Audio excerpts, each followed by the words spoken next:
everybody. Thank you once again for joining us here at WCCA TV in Worcester, Massachusetts. I want to give a shout out to our wonderful producer, Adam Rice. And I am delighted to introduce you to a new guest today. Michael Connely is from Nebraska, and he reached out to me and has begun to share with me his experience, shall we say, with being electrically sensitive. It seems to have a genetic component in his family, and he also has a military background as well as a deep background in education. He has started and worked in a Japanese school where they're training young children all the way up through, I think the high school ages. And he is opening up a school here in Nebraska as well that will be a low EMF environment. And so we thought it would be wonderful to share this inspiration with all of our viewers to say, our schools, public schools, private schools have become very reliant on technology, most of it wireless, which means all those signals and data are flying back and forth through the children's bodies and brains using two-way radio frequency microwave radiation. And scientifically, we know that that is not a healthy option.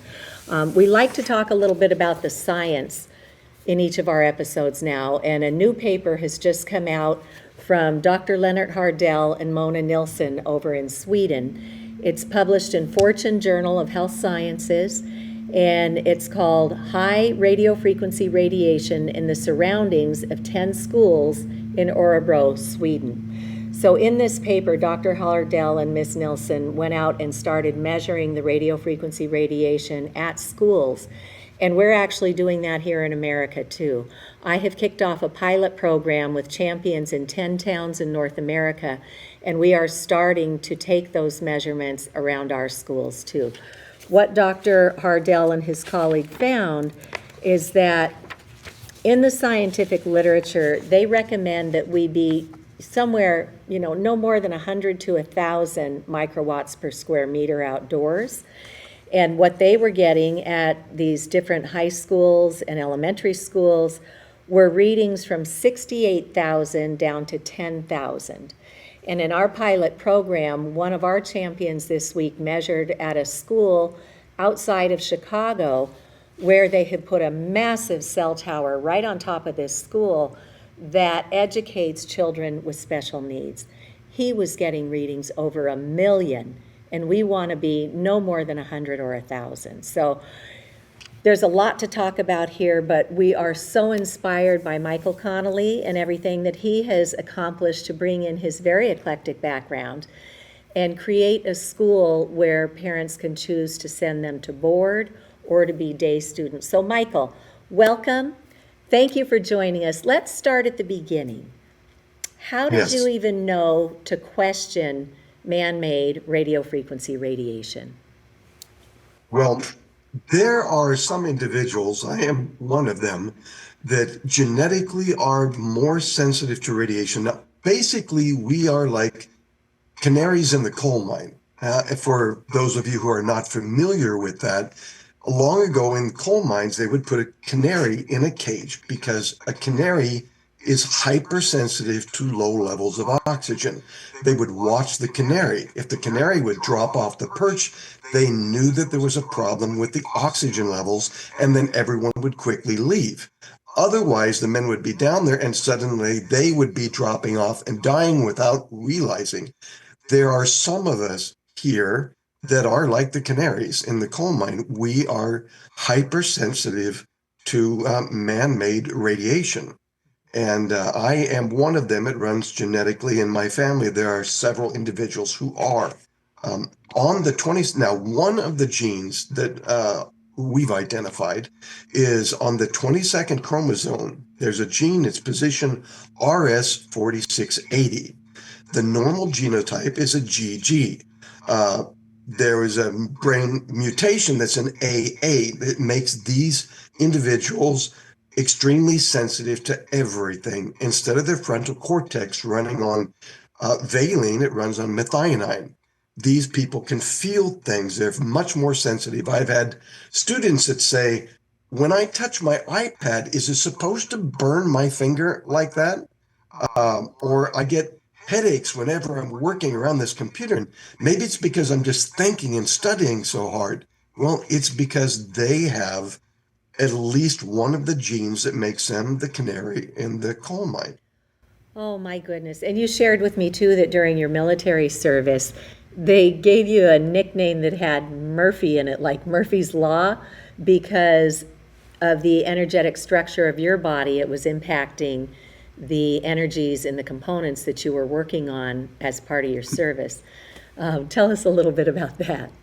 Well, I picked up the nickname Murphy. I worked in communication and navigation in the military.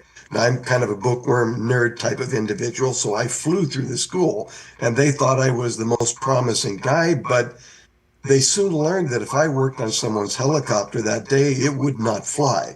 And so I would mess up the electronic components. Once when we were in a school, someone wanted to show me all the cool gadgets they had in their car. And so I walked up to the car and everything just fritzed out. He goes, "What's wrong with my stuff?" And I said, it might be me. Let me back off. And so I backed off. He goes, "It's working." "No, it wouldn't be you. No, come back in, just something wrong." I came back up again and everything fritzed out again. He said, "Dude, you can't ride in my car. This is expensive equipment.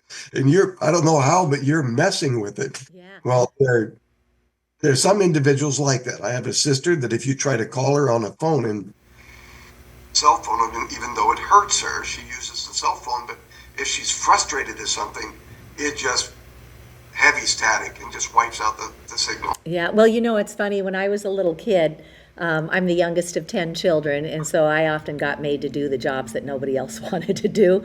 And so one of those was holding the rabbit ears on the television, because if I held the rabbit ears, we got a better connection, a better signal.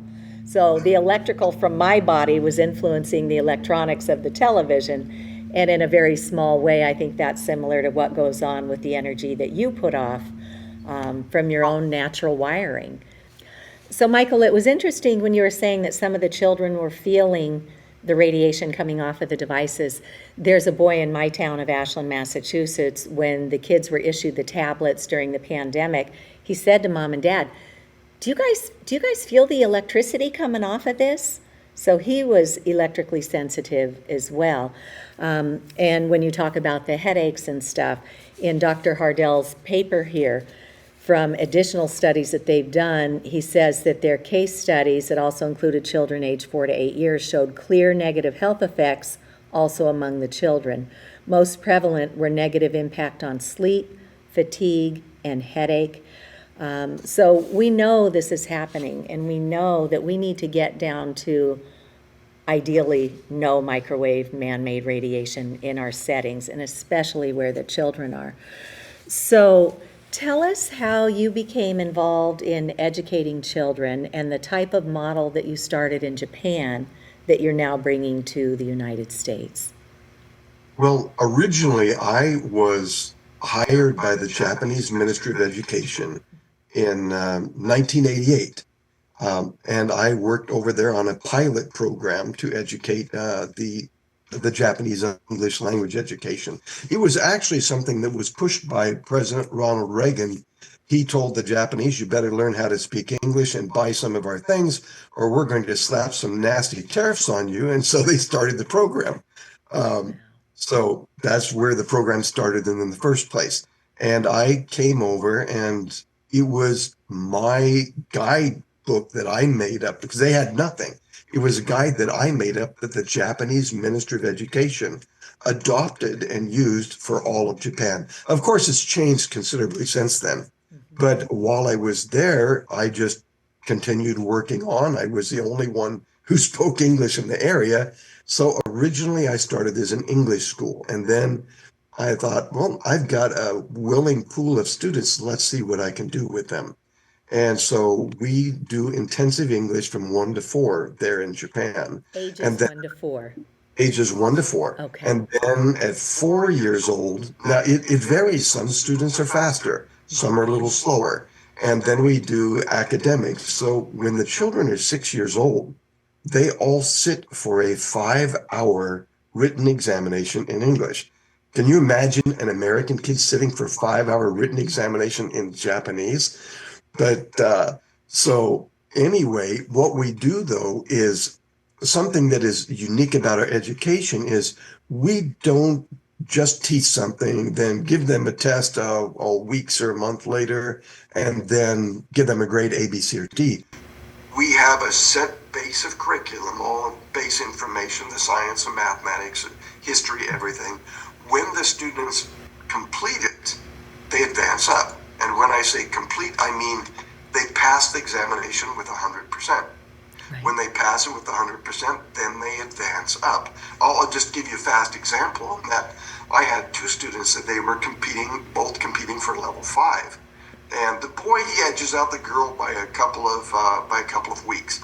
And then, a few months later, they're both working and studying together. And the girl looks over at the boy and says, "You're kind of short, aren't you?" He said, "No, I'm quite tall." She says, "No, you're a little bit short." He goes, "No, I'm quite tall." And she goes, "Well, how do you figure it? Because I'm a little bit short for my age and you're shorter than I am." He said, "Well, how old are you?" She said, "Well, I'm 16. How old are you?" He said, "I'm 7.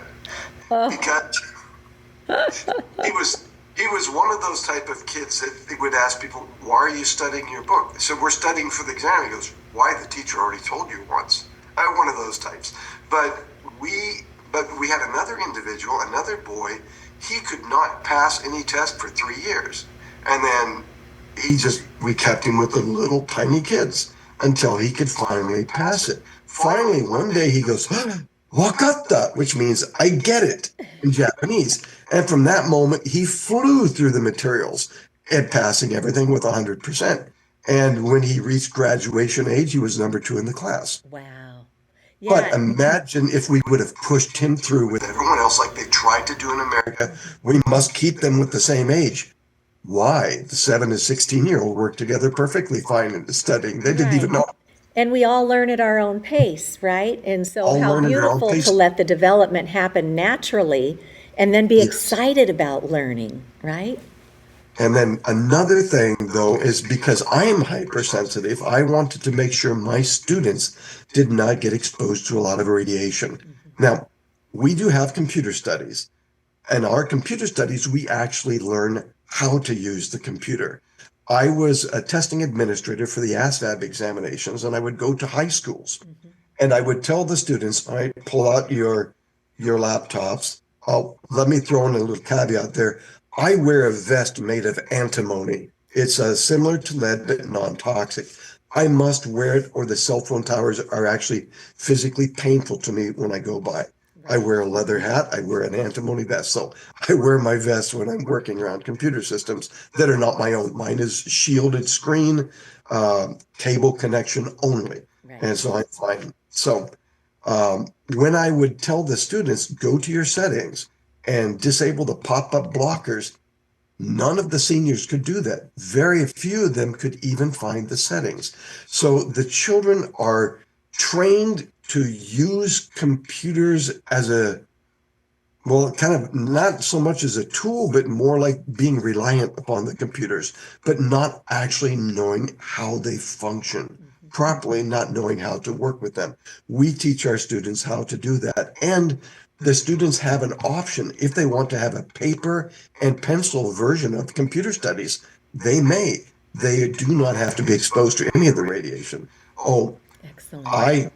I have the same detection meter as you do. It was interesting. You were showing me the type that you used at the schools. I laughed. It's like, that's exactly the same type. Safe and Sound Pro 2, that's what we're using in our pilot program with great thanks to Rob Metzinger up at Safe Living Technologies in Canada. It's a great meter. It was recommended at the EMF medical conference. And folks are welcome to go to Safe Living Technologies and see the array of meters they offer. And they have great customer support that'll help guide you into which meter is best for your needs. So, yeah. I love when you were talking about your group of people, you were going to be testing radiation, and I started laughing because I am doing this now in Nebraska. Now, it's a little rougher on me because it hurts me to get by at many of these schools. They put on at least a third of the schools, they put a cell phone tower in the playground. Oh my goodness. because they get paid money. Yeah. I lost one of my cousins recently. He was paid $5,000 a month for putting a cell phone tower in his backyard. And within 2 years, he passed away from brain cancer. Oh my But goodness. yeah, Yeah, but John McCain too. He had a cell tower on his property and he died. Bo yeah, Biden. Yeah, that will goes too quickly. So yeah. we make sure that the students do not have any of that. We don't have any Google Chromebooks. There's no wireless. It's a rural setting here. We're on 25 acres. We've got horses and goats and dog, one cat, chickens, all kinds of critters all over the place. They wander back and forth from the pond. The students were just out on the porch feeding Cheetos to the wild Mustangs yesterday. And the dog was jealous because he wanted the Cheetos. But it's a very rural setting. So I have an iPad that I keep, and I'll turn it on for a Wi-Fi search and to just check and monitor to make sure that we have no signal sources anywhere. You have to walk to the far end of either property in order to barely pick up one bar from the neighbors. And Yeah. it's perfect. Wow, what a gift to create that atmosphere. I'll give you an opposite story on that. I have a friend who's part of a women's network, and when I first joined, she was somebody that I really thought I would like, but there was just something where I couldn't make that true connection with her. And then as we came back after the pandemic, she came up to me and she said, "Cece, I had a brain tumor." And she was a realtor, and she, used to have the cell phone or the Bluetooth right up to her head. And she got a brain tumor that was treated, thankfully, and she came through on the other side. And when she walked into that meeting, she was just like glowing. She was just light energy.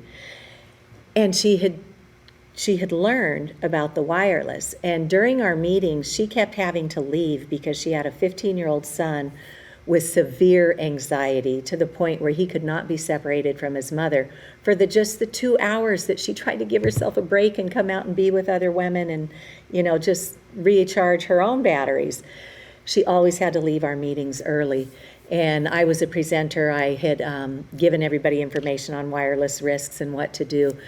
And she told me that in her condo, she would turn on her cell phone and there would be dozens and dozens and dozens of these routers from all the units in the building that she lived in. And then she was able to buy a single family home. And within 2 months, her son said, "Mom, I am done with this anxiety thing." And I said, "Well, Anastasia, bless you. You were able to give him a much cleaner living environment so that his body could cell repair and regenerate and his DNA could properly develop at night." So I love that you do the spot checks too to make sure that something didn't creep in, because with 5G and the Internet of Things, the industry is forecasting we're all going to have at least 200 wirelessly connected devices inside our homes. And those devices, many of them have multiple antennas, and each one independently pulses this radiation for a handshake with the nearest cell tower or router. So good on you, Michael, for creating a school in Nebraska now. And I understand that come this fall, you're going to be opening up enrollments. Why don't you tell us a bit about what you have to offer, what the tuition might be, and how people can contact you for that? All right. Well, currently, our phone provider is going to be ending in May, so I have to set up a new phone system. But our right now, it's just our email. Now, if someone were to just look up Connely International Academy in Nebraska, it would, in fact, probably just Connely International Academy should pop up, but it will have some of the basics. Right now, we work mostly with our Japanese students that are they're actually all in classes right now. Our Japanese students come over on educational tour programs. So the students would be involved with a lot of international things as well. Oh, we also do Japanese, Spanish, French, and German language training too. And we do apprenticeship training and skills training in automotive, agriculture, woodworking. We want them to have a skill set, not just the straight academics. Now, in Japan, our school, we have swept all the academic contests for, I believe, the last 7 years. in the entire region. That means we take first through fifth place. It's gotten to the point, though, where most schools refuse to compete against us. So it's mostly us versus us. Oh, But anyway, if they look up Connely International Academy, they can find it. I want to make it so it's not too burdensome for people to come. Now, in the very beginning, the way our tuition program works, if someone comes in at a tuition level in the future, even if the tuition increases, that child is grandfathered in with the original tuition until they graduate. wow. And so even if the tuition levels are forced to go up for some reason, the original people at their tuition level, they stay there. Currently, it's $4,800 a year for just the tuition. Now the boarding, of course, will be extra, and that may vary a little. But so it's $400 a month. We are in session all year round. We do have a couple of weeks breaks a few times during the year. Now, educationally, we are required to have 1,080 in-class hours a year, but our school is in session 1,680 hours. So that way, if a family says, well, we want to be gone for a month to the Bahamas or something, it will not interfere with their children's studies. Everyone has their own individual test paper because you're required to master each level before you advance up. So you just do a quick review of what you've already mastered, and then you continue on. So we're very flexible in that we are. In fact, I don't think there's any school that's even close to us in flexibility. And in probably a couple of years, we're going to be challenging Nebraska's top academic schools to some academic contests. And but we do testing every day. We do instruction, programmed instruction. When I say program, that doesn't mean on a computer. That's where you have a bit of information, you review it, you use it. Another bit of information, you review it, you use it. And so that way it really solidifies it. You don't go in one ear and out the other ear. Yeah. But basically our classes now will be paper and pen exclusively through the day. I'd like to mention I've worked before as a substitute in some of the different schools around here. Many of the students, because they use the Google Chromebooks, they can barely write. I mean, their writing skills are just horrendously bad. There is one other thing that we will be doing in our classes as well. Our students go up and we meet different state legislators. We'll go to things where we'll meet and see the governor and attorney general. And I have run for political office here in Nebraska before. And so I am friends with a lot of the people because during the primary, I was the pleasant guy who doesn't throw nasty garbage at the other guy. It's like, hey, Amen. what you see is what you get. Yeah. It's like, I mean, he does this. I wouldn't have done that if I were him. But so anyway, I'm in good speaking terms with everyone. So we have a lot of political connections as well. In fact, I'm going to be trying to slowly educate all of the politicians here in this state. You can't do it too quickly because it makes them panic. Like even you're talking about the earbud things. We had I saw some article on some, I think Facebook Marketplace or Nextdoor. Someone was giving away these free earbud pieces, and I mentioned that they will increase your incidence of cancer dramatically, brain cancer dramatically. It's just putting an antenna directly in your ear. And if you have seen the energy scans of how far it goes into your brain, especially for kids, Right. you're frying them. And after I mentioned that, another lady came and she said, I am with this group of over 1,000 people. We are having a class action lawsuit against the makers because we've all gotten brain cancer.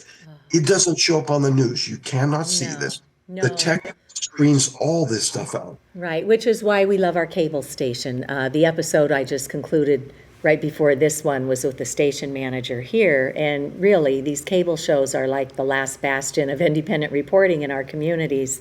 But we're inspired to see all sorts of new media showing up where people are able to speak their truth and provide the facts and the science. So we've got about 3 minutes left, Michael. What would you like to have parents, grandparents, and citizens know about the hope that we have for our children? Well, let me tell you, there's a lot of work that we have to get done. But what we have to do is we have to start as individuals and just slowly, the people around you, one at a time, just take small little baby steps as you have done, showing it's like, well, let's check with this meter and let's look at the legalities in your iPhone to see what it says. Like most people don't realize it when they first made I think it was the first iPad that they measured for thermal problems for a 220-pound man 18 inches away from it.